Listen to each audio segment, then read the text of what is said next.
Valentine's Day is right around the corner. Who's excited? Not me. Actually, I really am. I really am. I'm excited because I'm going to Arizona with my best friends that I grew up with Valentine's Day weekend. And I'm spending it with like 8 girls that I have known since some grammar school, some junior high. So this is really exciting. Well, why aren't you spending it with your boyfriend, Laura? Because we broke up.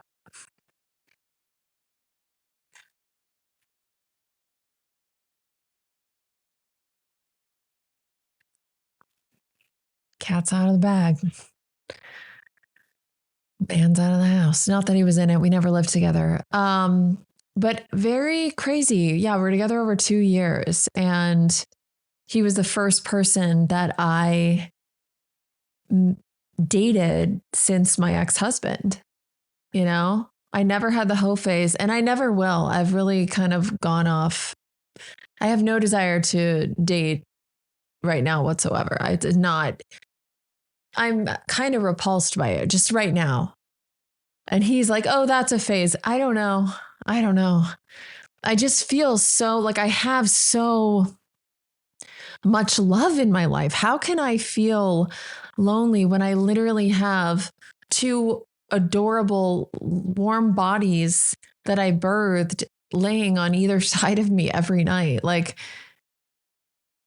and amazing friends, amazing children, family support groups. I just feel so loved and loving that like I don't crave a romantic partner right now at this point, and that's okay. Thank you to Skims for sponsoring this episode. You guys, I love this new collection from Skims. Kim Kardashian and I are like this. No, I'm just kidding. She has no idea who I am. But specifically, they sent me a bunch of their Fits Everybody bras and underwear. And I got to say, the Fits Everybody thong is so incredibly comfortable. And I am one of those comfort first. Okay. I have always said, why would any woman voluntarily put a string up her? Why would you do that? Why would you do that? So when they sent me a bunch of Fits Everybody thongs, when Kim Kardashian sent me a bunch of Fits Everybody thongs, I was like, no way, Kim, I'm not doing it. And then put it on, literally buttery soft, and so comfortable. Their bra, Fits Everybody bra, is so great. I've got itty bitty tees, and it's kind of like a very buttery soft sports bra, just lifts slightly. And I'm someone who half the time doesn't even wear a bra. So when I do, you best believe it better be comfortable. And this set, again, it's buttery soft, breathable, and just incredibly comfortable and seamless. So it just looks really good under clothes. Highly, highly recommend. So shop Skims Fit Everybody collection at skims.com/idiot. And after you place your order, be sure to let them know that we sent you, that I sent you. Select podcast in the survey and be sure to select our show in the drop-down menu that follows. Thank you. It's really strange. You know, there was a while where we talked about my ex-boyfriend and I, we talked about, are we really compatible? And is this really working? And then you don't do anything about it because you love each other. You know, we loved each other and still do. And so you stay, even though you know you want different things and that it's inevitably gonna crash and burn. For example, he 100% wanted a baby, you know, a biological baby. There was this period where I was open to it. And then, you know, even the older my kids got, the more I'm like, no, I don't want another baby. I don't. And if you do, what are we doing? And if I had 2 poppies, maybe. But having a child, on the spectrum who has high support needs, moms, it is a whole lot of work. It really, really is. And it almost feels irresponsible for me as a single mom who's the sole provider for these children to bring another life into this world. It just does for me. And so I think that was obviously weighing on me. And then you just kind of ignore it. And then you think, oh, maybe I'll come around. No, when you're talking about getting pregnant, it's either a hard yes or it's a no. And I can't stand when people say, I want to have a baby. I want to have a baby. No, you need to want to raise a human. A baby is for 1 year. You're a baby for 1 year. Then you're a toddler. After you turn 1, you're a toddler. So I want a baby. That's a year. You got to want to raise a human. That's a lifelong journey. I mean, I know they might, in my case, one of my kids might be living with me for the rest of, my life, certainly. That's a very big possibility. But even if they don't, right? You're still worried about them. You're still in their lives, obviously, even if you're not wiping their butts. So that happened and it was kind of crazy. He had brought it up, like questioning everything, and I had brought it up and then, I like wrote this letter, because there was no great betrayal. There was no like, how dare you? I saw your text. None of that. There was no, it was a pretty solid relationship. I mean, I kept it very private. I never even posted him because been there, done that. Been there and done that. And I wanted to just keep this separate and private. And so I did. And that was a strange thing too, because so much of my marriage, it wasn't just about like, let's post a relationship goals couple dance. No, we created together, Stephen and I, for years. We wrote music together and wrote comedy together and just had so much fun making stuff together. Like it really bonded us deeply. It wasn't like sometimes you see couples now and you just think like they got together because they both have 500,000 followers and they wanted 1 million. So if they get together, it just feels very like, not all, just some that I see. I sort of see a bit of, I don't know how to say it, phoniness maybe.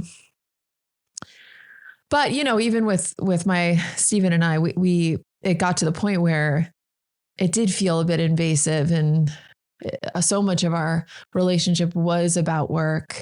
And I think that hurt it in the end. But nonetheless, so this time around, I wanted to keep that private. And it's funny because we met just under a year after I separated with Stephen. And it was just very pure, the whole thing. We met at a coffee shop and we were friends for like a month first, and then it slowly progressed into something more. And even after 2 years, we didn't live together. I took it really seriously because there were children involved. He was amazing with them. But I think at the end of the day, like I don't ever want to get married again. I never want the government involved in my relationships again. I don't. And it's funny because he's like, yeah, you're going through a phase. This is a phase, and I'm like, I don't know that it is. It kind of feels similarly to when I was driving on the PCH 15 years ago. And I thought to myself, I'm never going to eat a dead animal ever again. I'm just never going to. And I haven't. And I cannot see the day where I on purpose eat an animal. It may happen by mistake if they accidentally give me the wrong type of chili at a restaurant, but I cannot see myself ever intentionally eating a dead animal. I just really cannot. And it's just one of those, you have these moments of clarity. And then, yeah, like a life partner, sure. And I would beg him, well, maybe we could be life partners. And I already have two incredible children. But if that's not enough, that's not enough. Some people they want marriage. They want their own children. I get it. I get it. So at the end of the day, I was like, and I was really nervous, to talk to him because I love him and because there was no big explosion or betrayal. I mean, we had our issues, right? I had raging trust issues, which were probably difficult to tolerate at times, like I just did for obvious reasons. And he had his own stuff. And so I'm not looking for perfection. That's not it. That's not it at all. It's like we weren't compatible in some big ways. And also, I don't know that I have time to date or be in a relationship. I really don't. Between being a parent, and a parent to one child with special needs, and then, working. I have a lot of work. And so I really am wearing the pants and the skirt, sole provider for these children. And my job, it's strange, but like I'm writing this live show that I intend to do to tour around the world. And I don't see why I can't do that. So I'm working really hard on this show. And I have my third book coming out in July, and I'm going to be doing a book tour for that. And obviously this show, and obviously content every day, and then another book and whatever, it's just a lot. And like I said, I think because I feel so full and whole with, my sobriety, my program, my children, my friends, I've got amazing friends, family I'm close to. I don't feel lonely or like I need a partner. And in a way, after some time in my relationship, because we weren't progressing, because we weren't living together, we weren't helping each other with bills or anything like that, there were times where I felt like just single, like a single mom. And then I'm paying childcare to go out on a date.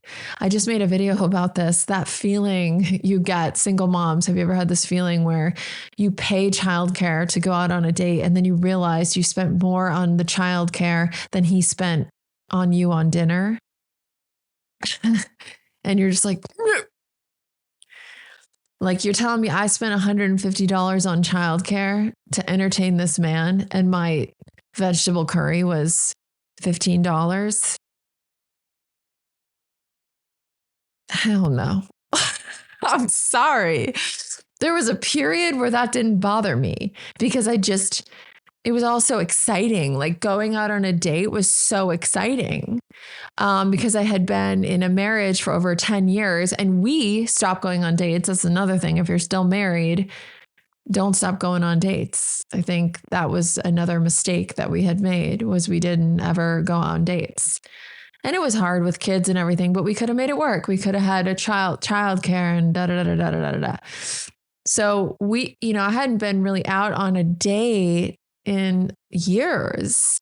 And so that was really fun and it was worth the money, And then now for whatever reason, I'm just like, every time the kids are with their dad, or if I happen to have a nanny or something, I want to spend it on me time, or I want to go to a recovery meeting, or I want to see my best friend and hear what she's doing in her life. Like that's what I'm craving right now. I'm not craving romantic intimacy right now. I'm not. Dare I say I'm going off men entirely. I really this is like so cliche, nearly 40 woman right now. Why does this happen? It's like something knows in my body that I'm about to be 40 in July, and it's like, no more men, become gay. Now's your gay time. Entering into the gay era. I mean, I've talked about being bisexual before. I've experimented with women in the past, pre-marriage, and I've always been attracted to women. And I've talked about that. But it's just funny. It's just so funny. Again, that's not what this is either. That's not like, I'm going to go find a girlfriend. I don't want a relationship, at all. And my ex-boyfriend, bless his heart, so generous and so loving, but he has so many things he wants to do. And I just know, when you just know, like, there's someone even more compatible for you than me. I know it. Like, he couldn't say it, but I know it. I'm like, he's like, why don't you let me decide that? I'm like, no, I'm telling you, like, you're going to meet like a girl who's like so hot with like big, and she's going to like love this thing about you. And she's going to want like 3 kids with you and to get married. And she's going to also, whatever. And that's another reason I'm like, this isn't normal, that I'm like, oh, did you see that? You'd be so good with her. What? Shut up, Laura. But I couldn't help but think that, because I do love him, and I truly just want what's best for him. And I feel like I know that's not me, because I'm gay now. I need to talk about underwear for a second, because I've been living a lie. For years, I've dealt with bras that dig into my rib, a literal prison for my milk wagons, and underwear that rides up my ass crack constantly. And don't even get me started on the thongs that feel like dental floss. Okay, where dental floss should never be. I basically gave up on being comfortable, but then I tried Fits Everybody collection from Skims, and I'm like, where has this been my entire adult life?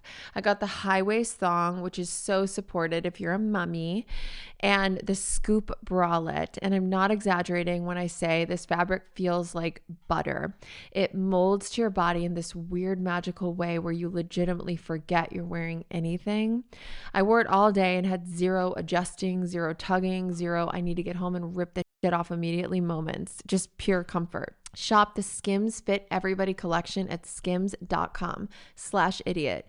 And after you order, let them know that I sent you. Select podcast in the survey and choose idiot with Laura Clary from the dropdown. Trust me, you'll thank me later. I think everyone's a little gay. I really do. I think that's just what gay people say, I guess. I feel like I said that to my sisters. I'm like, you guys like fantasize about women though too, right? And they're like, no. And I'm like, come on. In your fantasies, you don't talk about fantasizing about women. And they're like, no, Laura, that's gay. And I was like, no, but just sometimes a girl's involved in with it. If you're thinking about a man, but then a girl sneaks in. No, you never think about a little bit of that and a little bit of this. A little bit of that. No, I don't. And that was awkward. But so I guess not everyone is, but I heard this quote that I really liked, which was, if you think that being gay is a choice, then you've made the choice to be straight. And that's a little gay. I'll leave it at that. So this Valentine's Day for me is truly about The unsung joy of platonic love. I'm going to Arizona with my bestie best friends that I've known since I was a little child. And we're going to stay in a house and we're going to have fun. They got some like psychic lady who does soul contracts or some shit. You know, I love that. So we're going to do the psychic lady stuff. Then we're going to like a Western bar to go line dancing. I'm so excited about that because I'm white. All people line dance. All ethnicities line dance. Let me get that clear. But there's some white shit I did growing up, you know, growing up outside Chicago. We'd go to Westfield, Wisconsin and do some line dancing. And it just felt just lots of Caucasians things happening.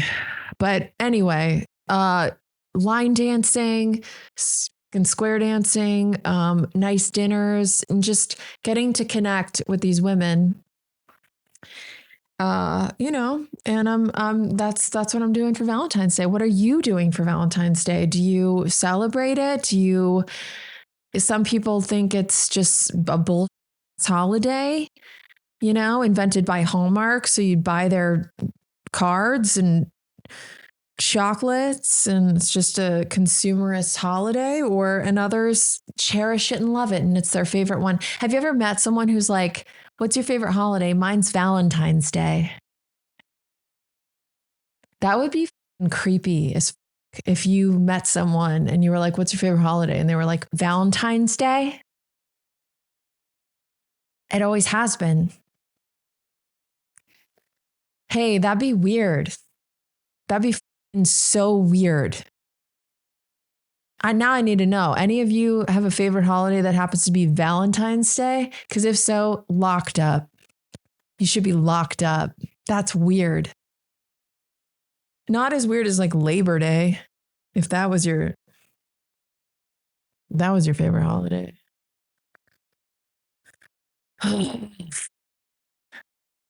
So I'm bleeding. I'm free bleeding. I'm, you know, I don't even want to say I'm single because that even just puts it out there like I want anything romantic, and I don't. I'm so content with my vibrator. So content. And I just feel like my life is really full, and we are obsessed in this culture on romantic love. We obsess on it. And then I look around at most of the relationships I see and I'm like, no, thank you. No, thank you. Even like in my recovery meeting, the older women in the meeting just basically rant about wanting to commit crimes against their husband. You know, they just can't. They're so annoyed with these men. And I just think to myself, I get it. It's a love-hate. Oh, we love to complain because you need to, but we love them. But no, they drive you up the wall all the time, it seems. And I'm not into it. I do think about what I'm going to do when I'm older if I don't ever get into another relationship again, which, okay, maybe it is a phase, but I do think about that. And then I'm like, well, because I have a fear. My biggest fear is getting Alzheimer's. Biggest fear. Obviously, my dad has dementia. My memory's never been great. They say it like comes on middle age. I'm terrified. I went to my doctor and I said, I'm really scared because Alzheimer's, dementia runs in my family. It's my biggest fear. You know, can I take a test to see if I'm genetically more likely to get this disease? And he was like, I don't think you should. Right? He said, I don't think you should. I said, you don't think I should? What kind of answer is that? I said, I want to know. And he goes, no, you don't need to know. He goes, wait, let me chat GPT. No, I'm just kidding. That was the urgent care guy. This one's a UCLA dude. This one's like legit. So I said, why not? He goes, because you're doing everything right, Laura. It's because you're perfect. You're perfect in every way. You're funny and you're smart and you have great, even though they're small. I love this doctor.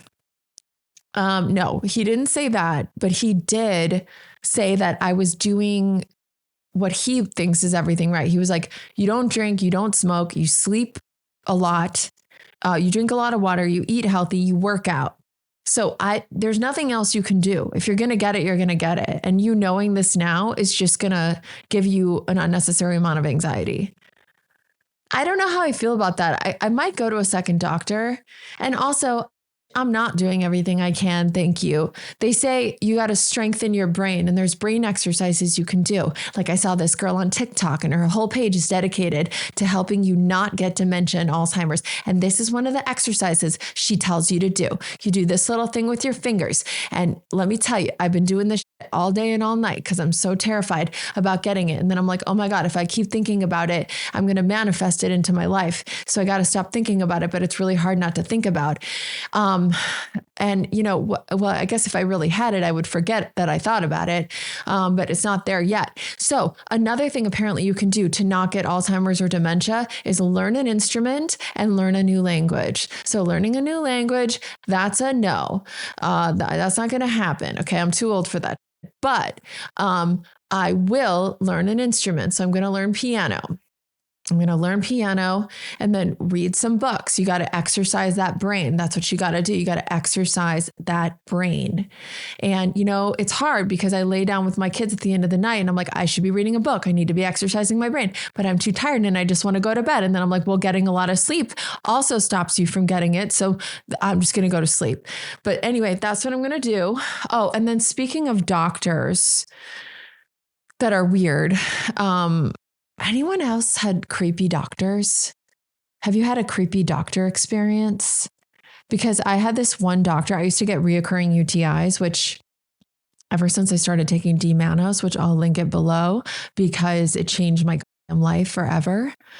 Although now that I'm never having sex again, I'm never going to get them. But D-Manos changed my life forever. And it's basically a supplement that you take after sex, or a lot of people take it just daily, and it cleans out your urinary tract naturally. And if you're prone to UTIs, it is a fucking lifesaver. When I tell you, I had chronic ones. I was getting them once every few months. I was having to get on antibiotics. And after I started taking these, it cleans you from the inside, cleans your urinary tract. And I stop getting them. I don't get them anymore. If I feel something, you can feel it coming on a little. I take a few and I flush it out with water and it's good. No infection, life changing. But so anyway, so I was going to the doctor years ago for one of those, the UTIs. And he's like, well, did you get it from sex? And I was like, yeah, I believe so. And he was like, did it come in you? What? Did he come in you? First of all, no. But second of all, shouldn't you say ejaculate? Like, you're a doctor. That's like to me being like, did he bust in you? Huh? Bro. Okay, now let me see your. No, he didn't say, let me see your, but it's same. Did he come in you? And then after that caught me off guard because that's not in the medical dictionary, cum. It's not. It's ejaculate. So you're not using a medical term, and that's weird. And then he was like, yeah, I mean, my wife is so impressive. Like, every time we have sex, she gets up and she pees right after every time. And I'm like, how'd you do that? And so that was weird too, because I was kind of like, did you have to give the personal anecdote? Like, couldn't you have just said, urinating after intercourse is highly recommended? Right? That's what you should have said. Instead, like, every time after my wife, she goes and pisses in the toilet. It was so weird. Then another time I had a chiropractor who would call me like babe and sweetie. And like, it was my back that hurt, but I swear he would touch my pelvic bone a lot and he'd be like, okay, babe, just relax. And I'm like, you're like literally touching my vagina. Wait, did I get molested by my chiropractor? But it was so subtle. It wasn't a full molestation. He would just touch like right around there. I was like, this is like about my back. And you're like, why are you touching there? They're like, I guess all the bones are kind of connected. But then like, why are you calling me babe? And it's just so funny because I just know that like men don't go through this. Not to say, actually, there's probably some doctors that are weird with men and like to give colonoscopies. Like, I'm sure there's that. I'm sure. Any women out there have male gynecologists? Why? Why do you do that? Why? I mean, why? Does that not make you uncomfortable? Why? That's it. I just want to know why. Of all the female OBGYNs out there, why are you picking a man? Why? That's some pervy. Okay, I'm going to tell you one more gross pervy doctor story. So this one girl I knew, I'm not going to say anything else, but she, totally anonymous girl. Okay, we're going to call her Tara. Tara used to be a stripper back in the day. She turned her life around. Okay, great lady. Tara went to a fucking male gynecologist. And as she's in the stirrups, their legs spread open. And he's in there with the scalpel or whatever you call it, the bottle opener. And then he puts his finger on her, just like that, and holds it on there. And he goes, makes eye contact with her. And he goes, I saw you at the ball pit last week, the strip club that you work at. I saw you there. Did you see me? Straight to jail. Straight to jail. Now that's assault. Just let that sink in when you're looking for your next OBGYN. I'm just saying. All right? That's all. I'm going to end on that note, but happy Valentine's Day to everyone out there. I love you guys. And, why don't we end this episode with my Valentine's Day workout? Because, man, it's so perfect. So perfect, certainly for me this year. It's all about left, right, love yourself. Left, right, hug yourself. Left, right, love yourself. Now let's try hugging someone else. Celebrate your body. You only have one. Celebrate your body. Let's have some fun. Now swivel your hips. You're enough. Come on, swivel your hips and get buff. I love you guys. Let me know your comments and your thoughts. I'm sure you got a lot of them. And until next week, if you're watching this, hit the notification bell, please, so you can get notified when the episodes come out. Hit the subscribe button too. If you're listening on Spotify, make sure to hit that subscribe button. I love you guys so much. And until next week, and don't forget to get my book. It's available for pre-order right now. Audiobook is also available for pre-order right now. Pre-orders are so important because they heighten my chance of going on a book tour, and I want to come meet you. Okay, bye. I'm Pamela Petkin, and this Valentine's Day, let's practice loving ourselves and also Alan. Come on, feel the beat. Now left, right, hug yourself. Left, right, love yourself. Come on, left, right, hug yourself. Now let's try hugging someone else. Celebrate your body, let's have some fun. Celebrate your body, we only have one. Now swivel your hips, you're enough. Come on, swivel your hips and get buff. Show your pelvis some love, get lower. Show your pelvis some love, loosely. Hey, Janelle. Touch, feel, release, heal. Touch, feel, release, heal. Touch, feel, release, heal. Touch, feel, release. Bounce that ass. And love jump, pump that rump. Love jump, pump that rump. Love jump, pump that rump. Love jump, pump that rump.